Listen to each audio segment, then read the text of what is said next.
Assalamualaikum teman-teman, perkenalkan nama saya Diaur Rahmah, mahasiswi YIN Langsa, Prodi Hukum Ekonomi Syariah.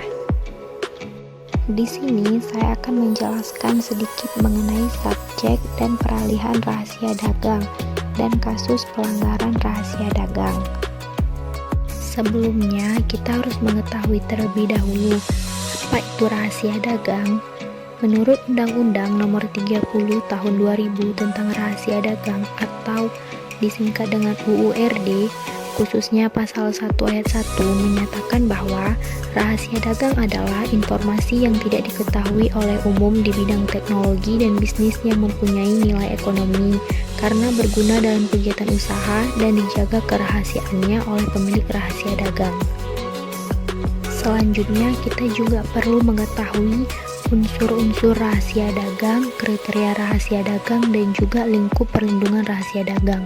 Yang pertama ada unsur-unsur rahasia dagang, yaitu informasi di bidang teknologi atau bisnis. Yang kedua, tidak diketahui oleh umum. Yang ketiga, mempunyai nilai ekonomi. Yang keempat, berguna dalam kegiatan usaha. Dan yang kelima, dijaga kerahasiaannya. Kemudian ada kriteria dari rahasia dagang. Yang pertama, bersifat rahasia. Yang kedua, mempunyai nilai ekonomi. Dan yang ketiga, ada upaya jaga kerahasiaan. Selanjutnya, kita juga perlu mengetahui lingkup perlindungan dari rahasia dagang. Yang pertama itu metode produksi. Yang kedua, metode pengolahan. Yang ketiga, metode penjualan. Dan yang keempat, informasi lain di bidang teknologi dan bisnis. Hak rahasia dagang itu sendiri dapat dialihkan atau beralih dengan yang pertama pewaris, yang kedua hibah, yang ketiga wasiat, yang keempat perjanjian tertulis, dan yang terakhir kelima sebab-sebab lain yang dibenarkan oleh peraturan perundang-undangan. Kemudian ada subjek atau pemegang hak atas rahasia dagang. Di dalam UU-RD atau Undang-Undang Rahasia Dagang tidak ada ketentuan yang menjelaskan secara rinci mengenai pemegang hak. Tetapi jika dianalogikan dengan hak kekayaan intelektual lainnya, pemegang hak atas rahasia dagang diartikan sebagai pemilik rahasia dagang atau pihak lain yang menerima hak dari pemilik. Oh ya, di sini saya juga memasukkan contoh kasus pelanggaran rahasia dagang dan teman-teman boleh membacanya sendiri ya.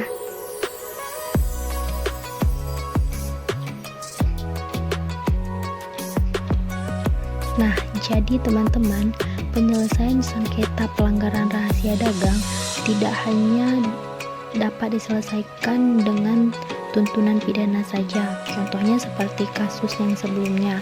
Perusahaan selain dapat mengajukan tuntunan pidana, juga dapat mengajukan gugatan perdata yang didasarkan pada pasal 11 dan pasal 4 Undang-Undang Rahasia Dagang. Jadi perusahaan tersebut selain dia menuntut pidana, perusahaan dapat juga menggugat secara perdata mantan karyawan yang membocorkan rahasia dagang perusahaannya tersebut kepada pihak ketiga. Dan juga selain penyelesaian gugatan sebagaimana dimaksud dalam pasal 11 Undang-Undang Rahasia Dagang, para pihak dapat menyelesaikan perselisihan melalui arbitrase atau alternatif penyelesaian sengketa.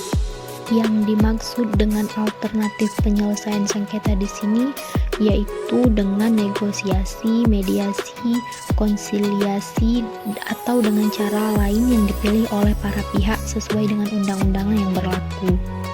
Baiklah teman-teman, hanya itu yang dapat saya jelaskan sedikit mengenai subjek dan peralihan rahasia dagang dan kasus pelanggaran rahasia dagang.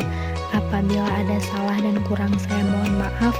Wassalamualaikum warahmatullahi wabarakatuh.